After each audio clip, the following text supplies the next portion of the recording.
The world of business is more complex than ever. The world of human resources and compensation is also getting more complex. Welcome to the HR Data Labs podcast, your direct source for the latest trends from experts inside and outside the world of human resources. Listen as we explore the impact that compensation strategy, data, and people analytics can have on your organization. This podcast is sponsored by Salary.com, your source for data, technology, and consulting for compensation and beyond. Now, here are your hosts, David Turetsky and Dwight Brown. Hello and welcome to the HR Data Labs podcast. I'm your host, David Turetsky, and as always, we try and find people inside and outside the world of HR to give you the latest on what's happening and how it affects the world of work. Today, we have with us Chris McAlister. Chris, how are you? Doing fantastic. It's Friday. I moved one of my kids into her college apartment yesterday. Oh my goodness. So, yeah, life is crazy. Well, that means a lot of change. Yes. And we'll talk about that. We're going to be talking about a lot of change, but most especially about leadership. But first, before we do, tell us a little bit about yourself and tell us a little bit about your company, SightShift. Yeah. So personally, just obsessed with how leaders grow and develop into being a leader who develops other leaders. And as that obsession kind of grew out of working with people and helping them, one day friends were in line, we started a company, and since then we've built coaching processes and data measurement so that we can isolate that out and help people with it. Perfect. The people who listen to this podcast love talking about measurement. And we're going to get into that a little bit today and effectiveness of leadership. But first, before I get to the one fun thing no one knows about you, talk about your book a little bit, because you've got a book out there that people should be reading, right? Oh, thank you. Yeah. So the newest book we just released, Lead for Impact, Why Mindfulness, Empathy, and Psychological Safety Don't Make Great Leaders. And we wanted to give people a real way of evaluating leadership that was a template, not temperament-based. So most leaders are evaluating leadership based on temperament, and it's the temperament that they most value. So if they're extroverted and gregarious, and they lead like that, then they'll hire out of their insecurities, build teams, and value leaders who lead like that. Likewise, if they're data-focused and more logical and more process-oriented, the same is true. And that's just an unfair way to evaluate leaders because we know it's more than temperament. So we're trying to offer a template, how to do that regardless of personality. So we're going to put show notes, in the show notes, we're going to put a link to the book and to your company. And everybody can go take a look at it. But now, before we get going, what's one fun thing that no one knows about Chris McAlister? That fun thing that no one knows about Chris McAlister, and I'm admitting it here on the podcast. Breaking news. Breaking news. As ambitious as I am with our organization, at home, I'm a complete, I just want to stand and be a dad meme and grill. There you go. It is the wildest thing how something completely shifts for me. And literally, my neighbor just recently asked me, how's life? And I said, I'm standing here in front of the grill and it's amazing. And I don't even know fully how to make sense of that experience, but that's it for me. You know what? I actually do know what you're talking about because I opened up the grill for the first time this summer. I opened up the grill last weekend and I grilled corn and I grilled hamburgers and steak, and I was in heaven. Dude, I get it. It was the food. It was the standing there. It was the cleaning it. It was everything was just so awesome. Isn't that wild? So literally, I think I'm on my third propane tank since Memorial Day. So I'm not even like an OG guy with charcoal, and I get why that's better, or smoking. I am normie to the core. I want a propane tank. It's super easy, and I'm excited to grill. Maybe I could talk my wife into it tonight. Well, actually, you know what, Chris? There are a lot of people. In fact, I know there are podcasts that do grilling, that talk totally about grilling. Oh, that's awesome. Not this podcast, but we could. We could start one right now. You could get me going there. So our topic for today is one that's quite fascinating. And for those of us in leadership, we talk a lot about what makes effective leaders.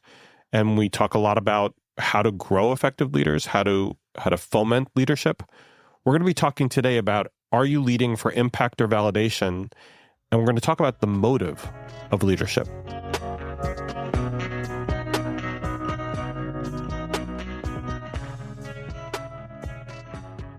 So my first question is, Chris, what's the problem with leadership today? Optimize your business with a Workforce AI Edge powered by Vizier. Make smarter decisions and achieve better outcomes with real-time AI insights delivered to every people leader. Explore more at VISIER.com. Oh, share this just from my own experience, even sharing about my daughter, my mind is going there. So the one that moved out, I had this experience. This was just a few months ago, maybe 4 or 5 months ago. And because we do our own books, we were able to actually put this story in the book. But I am doing a meeting with a business headquartered out of China, and I didn't have an office at home because after COVID, we all kind of worked from home for a while, but I couldn't do it anymore. So anyway, I'm at the house, we're having dinner, and I realize I got to do this meeting because if you're going to meet with a company in China, 8 a.m. their time is 8 p.m. your time. You're going to build around their schedule. So I go into her bedroom to do the meeting because she's at work. And I open up my computer, and on the back of the camera, I see the bed isn't made. And I think, I got to make this look nice at least. So I make her bed. Now, I need to tell you, David, this is a house I pay a mortgage in for. Yeah. I pay the electric. I pay the water. I pay her car insurance and her cell phone. And now I do this meeting. Went awesome. I'm feeling like a champion. I go sit down in the living room. I'm on the couch. It's after 9. She gets home from work. She goes up to her bedroom and she can see that her bed is made. And here's the text I get from her. Dad, next time you're going to use my room, ask. Now, by the way, it's a text. It's not that she didn't come downstairs. It was a text. It was a text. As only people who can understand, who have been in some moments like this, I'm paying for all these things. Electricity started to form at the center of the Earth's axis. It starts shooting up through all of the magma, Earth's core, into my ankles. Oh my God. Through my legs, through my hips. Without thinking, David, I started to pull the phone that has gotten this text message into my hands, and I've got my thumbs ready to fire back a text. Tell me, whose room do you think it really is? And I've got so many dumb moments that I've led in such a dumb way out of my own insecurities. And this just thankfully was one of those moments where, freeze frame, I didn't send that text because she has fought some incredible battles. She's so bad to the bone. She's saving money, pulling down a great GPA. I'm so proud of her. I would hate to have, in that moment, led her for my own validation. Don't you appreciate all I'm doing? Tell me whose room it is. Right. So I think, for me, it's like that story says so much about what we see with the teams we work with, where the CEO is coming in and he's not really directing the attention of the organization in a long form way. She's not really guiding them to strategic brilliance. They're really bringing in whatever is pinging their anxiety the most. And they're starting to, very subtly or big ways, lead for their own validation, not impact. How can they get the insecurities they have about themselves comforted in some way? And there's a million ways this plays out. Wow. And that's a phenomenal example too, because I think all of us, whether it's at work or at home, have kind of felt that way, right? The how dare you, or that moment of, not stepping back and saying, yeah, no, I can see their point, but in their own shoes saying, what is going on with this person? And now I'm going to set them straight. And it probably takes a lot of willpower to, what's the word? Short circuit the way in which we're thinking about that. So how does a leader realize that they're going through this? How do they focus on the things that need to be done and not the things that they, I guess, will to be done or wish to be done? Paradoxically, and this is really, really powerful in the data, and we see it over and over and over, it's not to try to conform or contort yourself to show up different, but instead it's to be honest about what's showing up. So you don't need to do it, but like when you feel that feeling and you want to say to a team member, just shut up and do what I'm telling you to do. Right. Or you've made me so uncertain about what you've challenged and brought up. I don't want to keep leading this meeting. I want to go hide away for a while so that I can look like I know what I'm talking about and I have what it takes. So whether it's, more of an extreme outgoing form of insecure for validation or more of an inward form, either way, the answer isn't to try to like willpower your way, white knuckle your way to change. It is instead to learn to see the insecurity. That's just step one. You just have to see it. Because after you start to see it, the brain will self-organize new behavior, and there's ways to accelerate that. And this goes counterintuitive to the way a lot of people think about change. It's that old parable that says, you've got this good wolf and bad wolf within you. Feed the good wolf, starve the bad wolf. And what we're saying is actually learn to pay attention to what the bad wolf is hungry for, feed it a better diet, transform it, and then you're going to learn how to show up differently. But I guess one of the questions I'll ask is, which goes to the crux of the topic and the question, do those leaders think of this as a problem?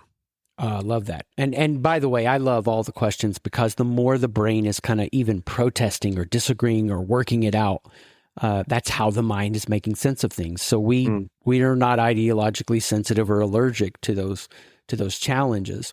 But yeah, the way the brain is working it out is by just starting to see one moment where under stress, you did not get the result you want. So even if you're not really at a place where you can acknowledge the insecurity or feel the ego's insecurity, all we need you to do is to see one moment under stress where you did not get the result you want. Because we're working with high-performing people, and high-performing leaders tend to make mistakes in about 5% of the time that cause them their greatest harm in getting the results they want.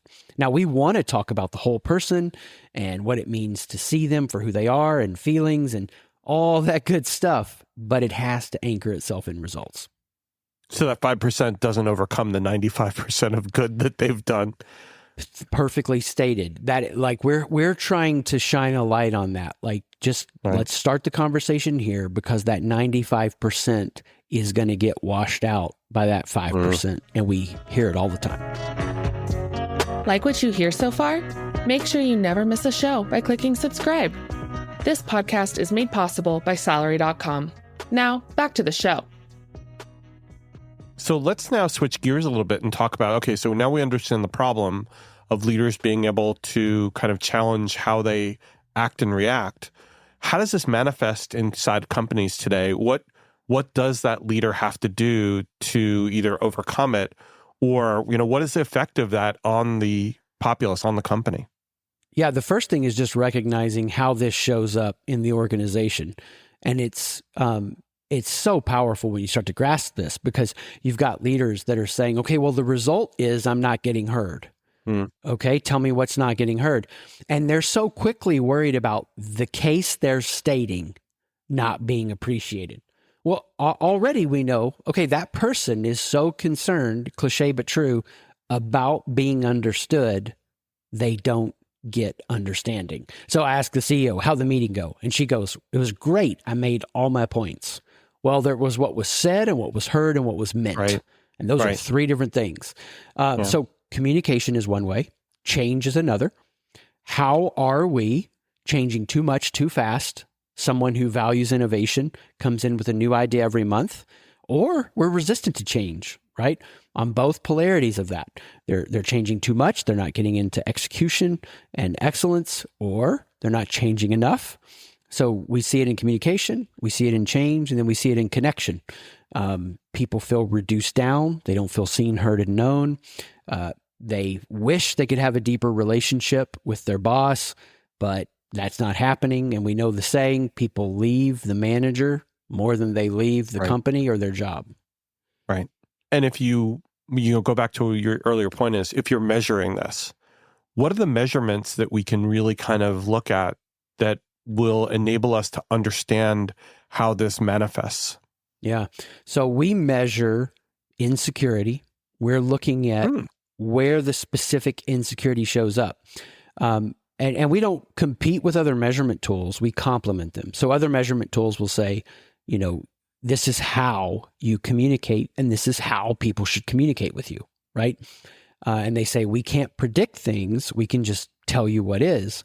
And we're saying, this is, when you're insecure, how you need to be communicated with. What if you transform the insecurity so you can actually be the kind of leader who communicates with them in the way they need to be communicated with?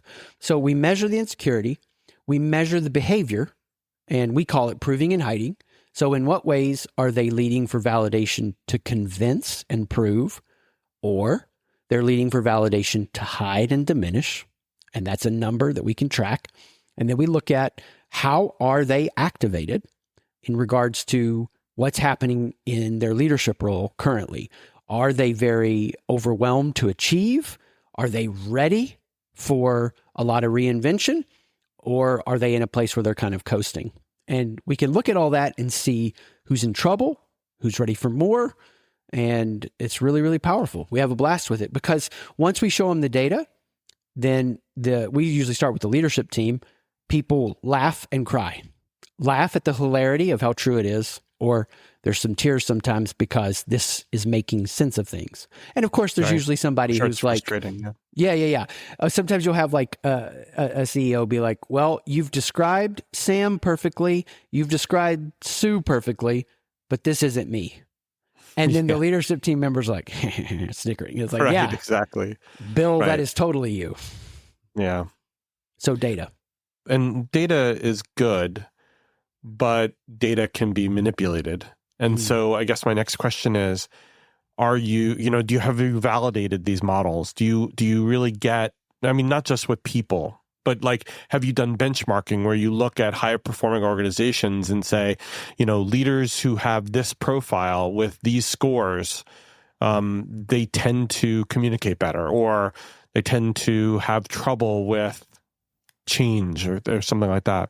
Yeah. So what we have is we build the data out to what we call culture risk factors.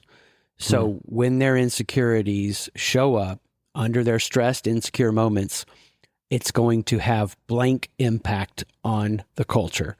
And we define those risk factors. They're not going to get buy-in. They're going to burn people out. They're going to allow coups to form, whatever. We have 9 different risk factors. And then we're looking at those risk factors to say, in your unique culture, these represent the greatest dangers or threats to the goals you seek to accomplish. And that really is what lights us up, because we're trying to partner with whatever is that goal or vision they have. What's going to get in the way of that? We want to get that solved, and that's a people issue, so that the people are ready for the success they envision. We're in a very, I guess you could say, highly charged environment. We're highly charged from a political, environmental, cultural perspective. We're charged on even the DE&I, world. Yeah. Do you see patterns in how these are impacting how a leader has to respond, especially given the fact that their organizations, they're not what they looked like 20 years ago. They're very different. We're living in a very different world. Have you seen an evolution? Have you seen trends on that? Yeah, this is awesome. We just put a piece out on this, and it's probably gotten the most response of anything recently.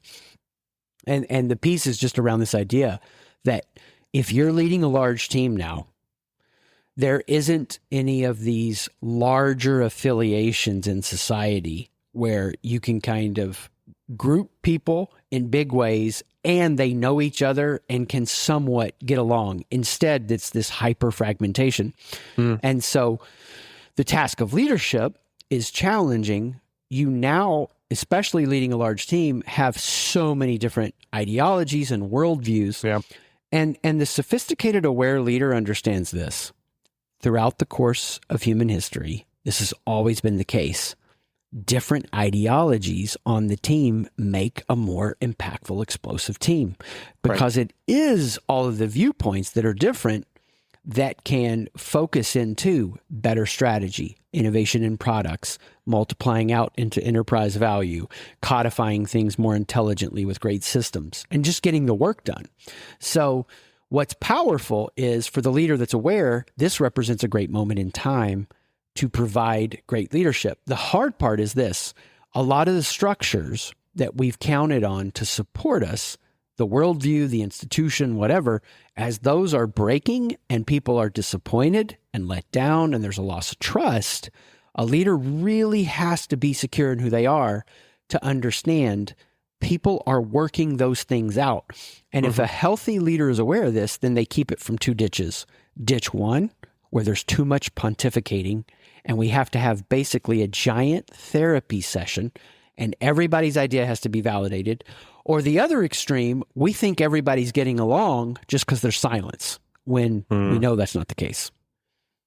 And you could imagine in a large global company with lots of silos, but also lots of matrices, that becomes extremely complex to try and figure out, because it becomes almost a Rubik's Cube of a leader being a leader for one side of the face or one face of the cube.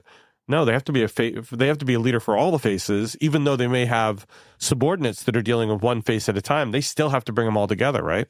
Absolutely. And it comes down to being this kind of leader who leads for impact, not validation. So a leader leading for validation is going to ram a vision through and be disingenuous, even heartless, lacking compassion to the unique suffering of others.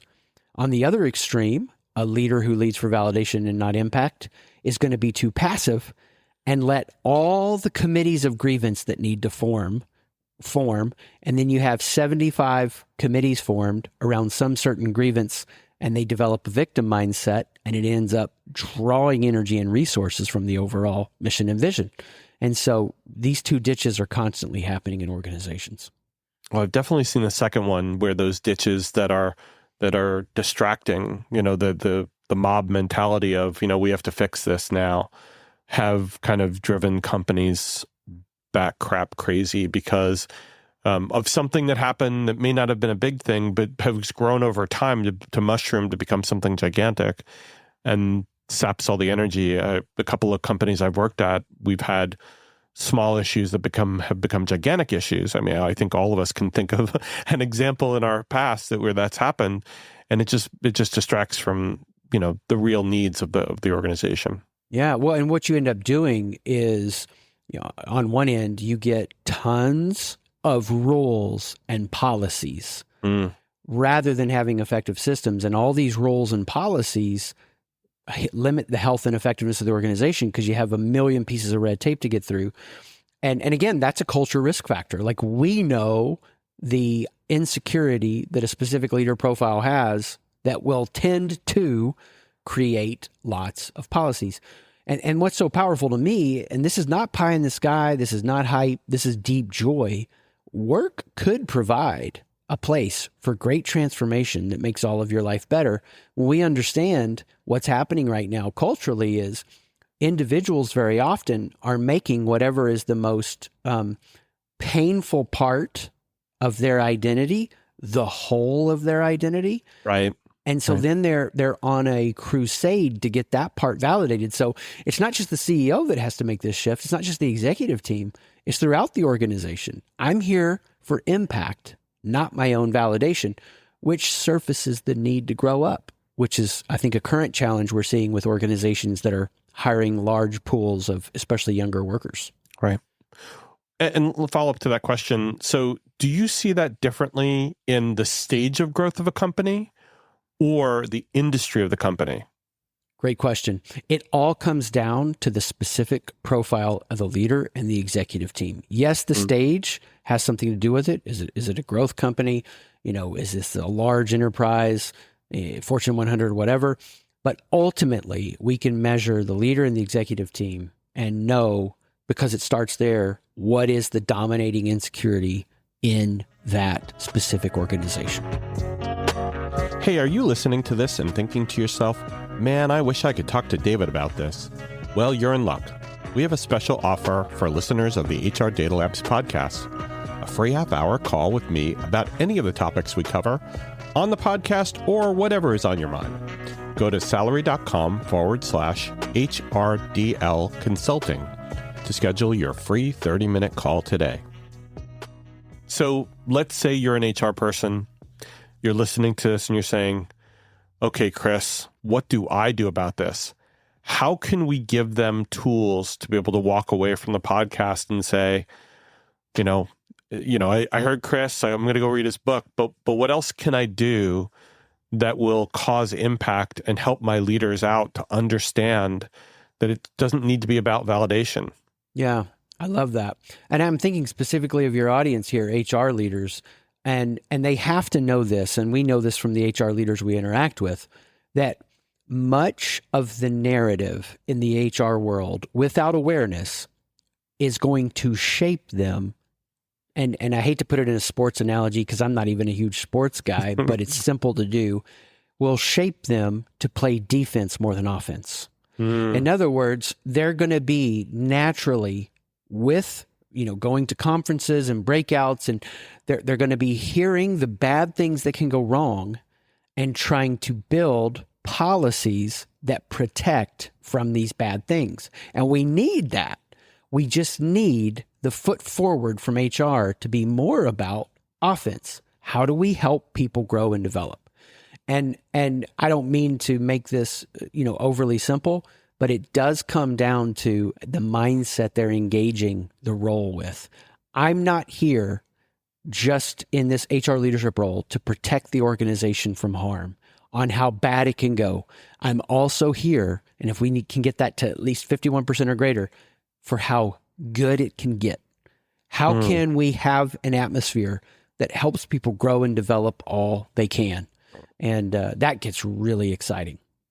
Do you see, though, where HR asks leaders to try and grow and develop around this, where they're met with a, why? Why do I need to change? I'm okay. Everything's going fine.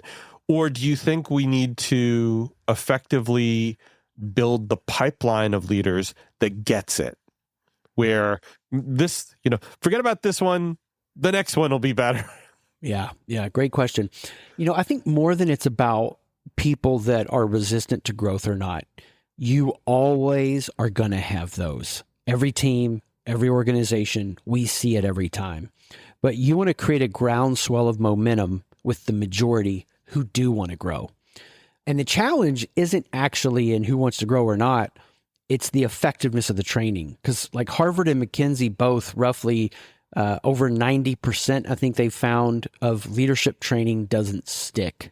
Like you go to the thing, you get the book, you go through the book, you take the notes, you put it on your shelf, and there's no real transformed behavior. And I think about it in terms of like a trust fall. So like if my wife and I were having a big conflict and a fight, we've been married 24 years this summer. Congratulations. Thank you. If I put my hand on her shoulder and I said, hey, you know what? At work, they do this thing when we have problems called a trust fall. And I know you're really mad at me that the garage isn't cleaned, but I want to do a trust fall with you. And that is going to make every problem we have better. Well, come on. I'm sleeping on the couch and I'm going to have a sore back the next day. Well, I was going to say you're in the hospital, you mean? If I'm alive. Yeah.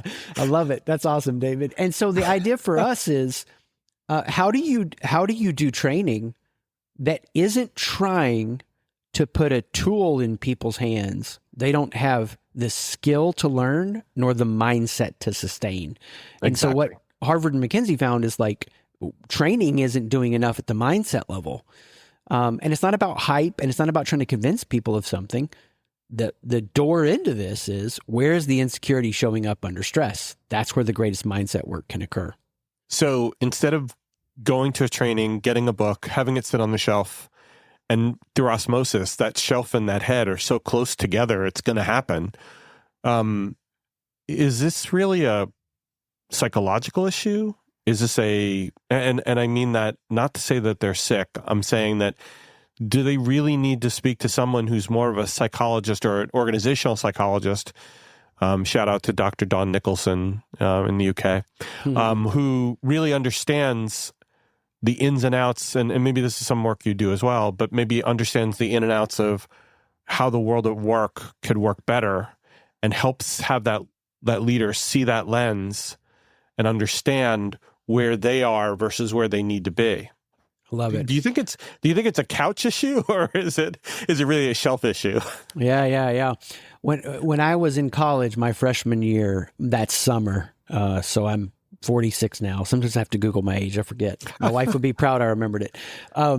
I had a concrete construction job, and I showed up first day of the job, and I didn't grow up in a handyman's house. They put a 16-pound sledgehammer in my hand, and we had to drive these metal spikes into these frames. So they put the sledgehammer in my hand. Now, I'm, 18 years old. This is like 1995. I didn't know then to say, wait a second, I haven't been onboarded. I haven't been trained. Where's HR? So they put this sledgehammer in my hand. I swing with all my might. There's no way I'm going to say that I don't know what I'm doing. And we're working. This isn't practice. Right. I missed the spike by millimeters, almost miss crushing this guy's hand. And even though I was in college at the time, I heard the most creative combination of the English language I've ever heard. This guy went red, like toes to top of head, boom, blew his lid, as they say. Yeah. And the way I would say it is this: they put a tool in my hand I did not have the skill to use. So I think the couch is important, and I think the couch as a place to graduate from is critical. It's not a place we stay forever. Sure. So therapy doesn't have to be a dead end or a label. Right. Instead, it is a place to get us from non-functioning to functioning. We're dealing with situations where we're moving people from functioning to high performing. And so you could say it's psychological, but you could also say it's philosophical, and it's all of these things. We just talk about it in terms of leadership because that's the easiest way to engage people in a non-defensive way. Because once you start having some of these other conversations and it's really laden with a lot of therapeutic language, it frames the conversation in a completely different way, and it's more unhelpful once you're doing it that way. So we do it in terms of becoming the best leader you can be. Now, by the way, because this section of the podcast we talked about what can the HR team do, but I think good advice isn't to go into your CEO's office and say, I think you need to shrink, by the way. Exactly. It's just a saying. Yeah. But what we're saying is that there may be a need for understanding that need that they may have and trying to find a way of getting it to them better than sending them to a course or sending them to a book. Yeah. And Maybe. I think that, thank you for saying that. And I think a lot of people are going to go, oh, I know what he's going to say then. They're going to need coaching, right? Because he has a coaching business. And I would stop the conversation there and say, you know what? We step into organizations all the time where the coach is really helping the CEO feel enlightened about crappy results. To revenue, to engagement score, to the quality of life people have. So even coaching isn't the answer if it's not coming at it from a place of what are the results you're getting? Are you doing this for impact or validation? Right.